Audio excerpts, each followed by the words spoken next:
বাবু আমরা জানতে পেরেছি মেবার কুমার জমাতিয়া তিনি তিপ্রামতায় যোগদান করছেন, কি বলবেন? না, এখনো করে মাইকটা দেন না। মেবার কুমার জমাতিয়া আইপিএফটির প্রাক্তন মন্ত্রী, কিন্তু অত্যন্ত সঠিকভাবে এখনো আইপিএফটির এমএলএ। কাজেই কোনো পার্টির এমএলএ অন্য পার্টিতে যোগদান করলে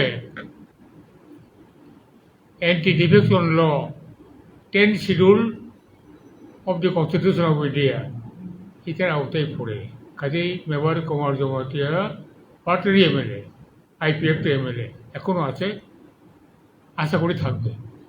কিন্তু আপনারা তো বৃষকেতু বাবু তো আপনাদেরই এমএলএ, কিন্তু তিপ্রামতায় যোগদান করে ফেলেছেন অলরেডি।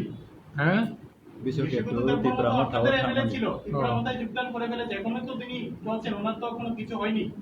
বৃষকেতু দেববর্মা ত্রিপুরামতায় যোগদানের সময়েই ওই মুহূর্তেই আমরা তার অ্যান্টি পার্টি অ্যাক্টিভিটিসের জন্য সংবিধানের 10 শিডিউল অনুসারে তার সদস্য পদ খারিজের জন্য আমরা মাননীয় বিধানসভার অধ্যক্ষের কাছে আবেদনপত্র জমা দিয়েছি। আবেদনপত্র আমরা 3রা জুলাই 2021 জমা দিয়েছি। আজকে কত?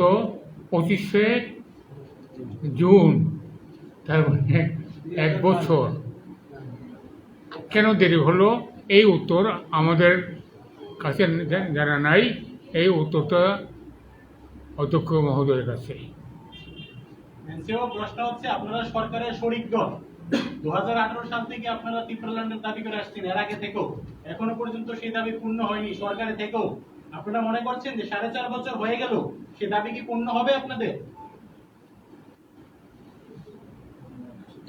আসলে তাও যে বলবো সাড়ে 4 বছর কাই থাকা তিব্রালেন দাবি সামানি অবমানাইনি মাইয়া কোন নংনাইনি